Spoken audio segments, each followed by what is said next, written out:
Tao po. Ayos. Ano po yan? Kuya, good morning. Baka pwede makakapautang naman oh. Kaagad pa eh. Pang almusal Utang pala. lang. Sige na, Kuya Pugi. Ano ba yung utangin mo? Isang maling lang, tsaka 2 itlog. Pang almusal namin ng mga bata. Yan bang bayad ito? Sa katapusan.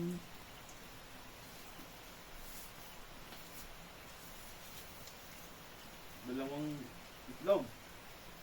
Opo, Ang maling. tsaka isang maling.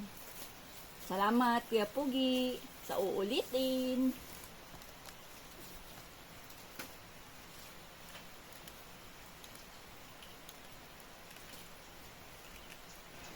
Hoy! Pinakutang mo? Oh, Di ba sabi ko sa'yo, huwag ka magpapautang? sabi daw kasi pugi.